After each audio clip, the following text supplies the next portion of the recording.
Oi, meninas, como é que vocês estão? Que alegria estar de volta, sempre tão gostoso ter essa troca com vocês aqui no canal Fielmente Feminina. Já vou falar, tem que falar, né, gente? Vocês entendem. Porque sempre tem gente nova chegando, então eu já vou pedir para vocês aí deixar o like, o seu joinha, se inscrever se ainda não se inscreveu, para não perder nada, ativa o sininho, esse bendito sininho aí, viu? Para você não perder nenhum vídeo. Coloca um comentário, nem que seja um coração, porque isso ajuda demais a relevância do nosso canal aqui nessa plataforma selvagem, tá bom? Bom, hoje, no vídeo de hoje, eu vou trazer uma análise dessa passagem tão bacana que está em 1 Timóteo capítulo 2, versículos 9 e 10. Vou trazer uma abordagem aqui que eu acredito que eu ainda não trouxe para o canal. Espero que te abençoe e fica comigo até o final, hein? Bora lá! Da mesma sorte que as mulheres em traje decente se ataviem com modéstia e bom senso, não com cabeleira frisada e com ouro ou pérolas, ou vestuário dispendioso, porém com boas obras, como é próprio às mulheres que professam ser piedosas. 1 Timóteo 2, versículos 9 e 10, e a versão que eu estou usando hoje é da Almeida Revista e Atualizada.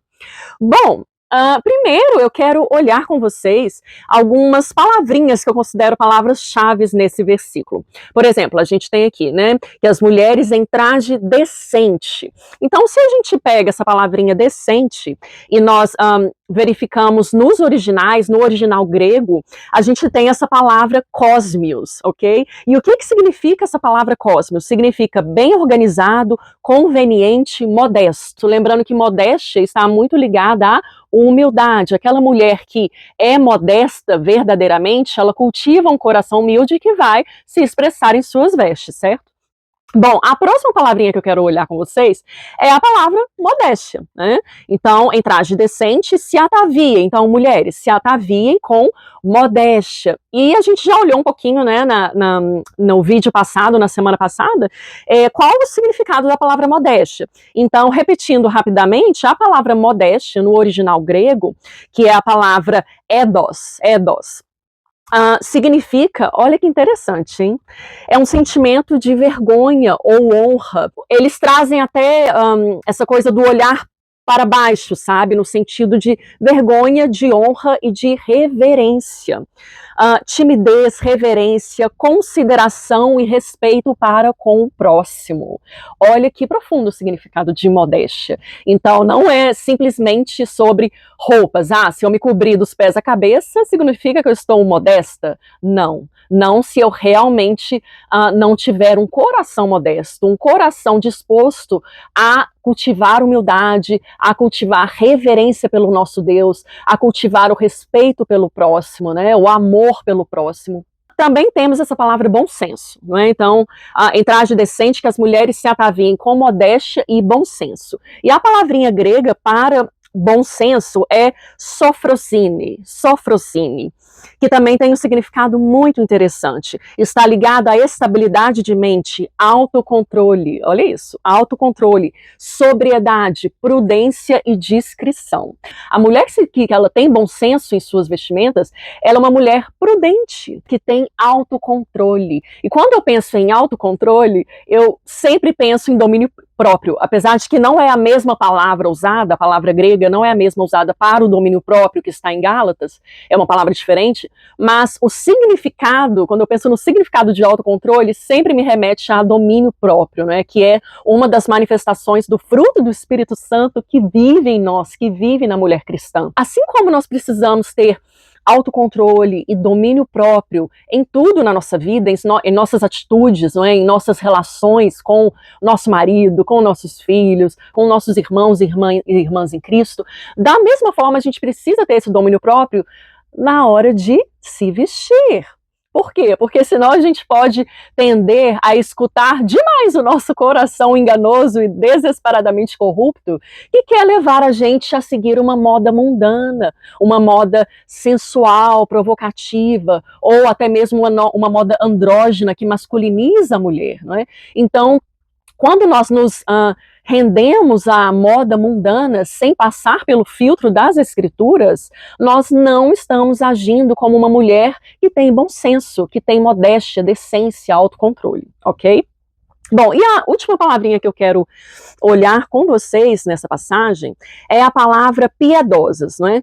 Então diz assim, ó, para a mulher, né, se ataviar com modéstia e bom senso, não com cabeleira frisada e com ouro ou pérolas, e eu vou falar com vocês um pouquinho mais sobre isso, porém com boas obras, como é próprio às mulheres que professam ser piedosas. E o que significa essa palavrinha piedosa? O que é uma mulher piedosa, uma mulher verdadeiramente piedosa? A palavra no grego é a palavrinha theosévia,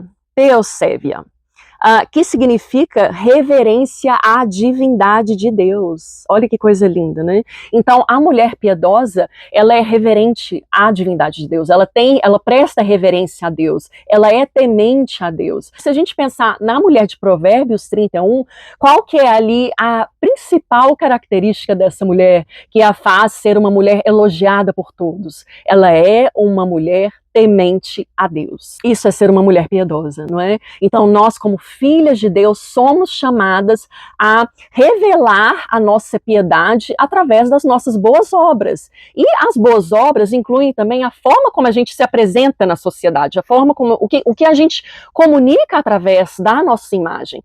Claro que boas obras também é caridade, é cuidar do necessitado, é cuidar dos órfãos e das viúvas, tudo isso.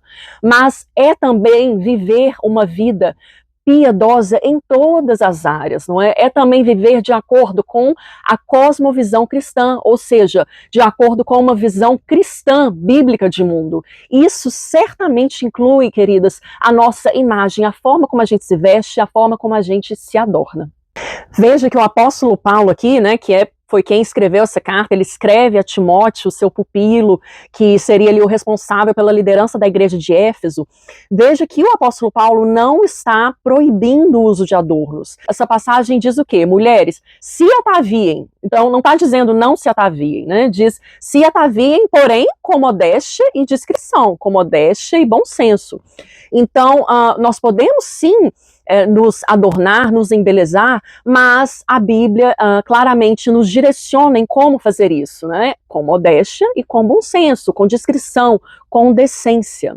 Por outro lado, certamente nós encontramos nessa passagem um contraste que é estabelecido entre a beleza exterior e a beleza interior, sendo que a beleza interior é a mais importante, não é? É a beleza que deve ganhar o nosso foco, cultivar essa beleza interior, cultivar o nosso jardim interior, tá? E quando a gente faz isso, veja bem, quando nós cultivamos a nossa beleza interior, a nossa vida com Deus, isso vai se expressar no nosso exterior, isso vai se revelar no nosso rosto, nas nossas vestes, a alegria do Espírito Santo vai trazer formosura para o nosso rosto. Então, o que a gente aprende nessa passagem? Que o nosso foco não deve estar no que é temporário, nas coisas temporárias, terrenas, efêmeras, mas sim naquilo que tem valor eterno, naquela beleza que não perece jamais. É a beleza em Cristo, a beleza cultivada pelo Espírito Santo, ó, aqui dentro e aqui dentro. Muitas mulheres têm dúvidas quanto a isso e é genuíno, porque o apóstolo Paulo ele fala aqui sobre a questão do ouro, das pérolas, das tranças, das roupas caras, então pode gerar realmente uma confusão, por isso que é importante a gente entender o contexto, não é, para qual audiência o apóstolo Paulo está falando aqui e aplicar para os nossos dias, então vamos fazer isso. Bom, naquela época, na cidade de Éfeso, não é, era uma cidade riquíssima, com um importante centro comercial da Ásia, era a capital, né, hoje parte da atual Turquia. E o que existia naquele lugar era uma idolatria a deusas femininas, então, deusas, certo? A deusas femininas, e também uma idolatria ao status social que as riquezas materiais traziam. A gente pode imaginar aqueles penteados, não é, gigantes ali, trançados com aquele ouro, com aquelas pérolas. Ou seja, eu consigo imaginar as mulheres perdendo bastante tempo arrumando os cabelos, colocando as joias, não é? E preocupadas em excesso com suas roupas, que deveriam ser também glamourosas, para que elas recebessem esse status, não é, de mulher importante, enfim. Então, eu diria que essa era a principal marca de modéstia na aparência daquelas mulheres naquela época. Era como as mulheres sensualizavam naquele contexto, não é? Não tinha o shortinho rasgado, não tinha o cropped. Então, aplicando isso para os nossos dias, eu diria que as mulheres do mundo, não é? As mulheres que ainda não foram alcançadas pela graça de Cristo, a marca de modéstia, de sensualidade delas, está nas vestimentas nuas, uma semi-nudez sendo normalizada mais e mais, né?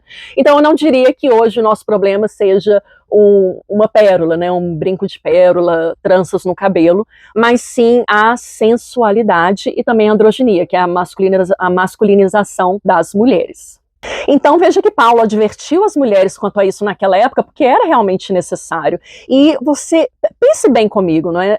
Cristo, ele estava ali naquela região salvando, né? Salvando várias pessoas, homens e mulheres, pobres e ricos, senhores e escravos, e estavam trazendo todas essas pessoas juntas, não é? Para o corpo de Cristo, juntas na mesma família da fé. A gente não quer causar nenhum tipo de tristeza às nossas irmãs, por exemplo, que não têm condições de se arrumar com um pouco mais assim de luxo, de glamour.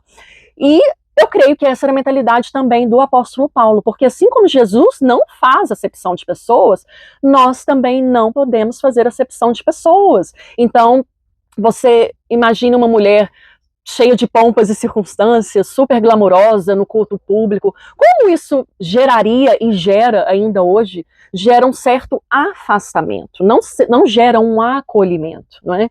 Então é muito necessária essa exortação, inclusive para os dias de hoje, para nós, as mulheres do século XXI.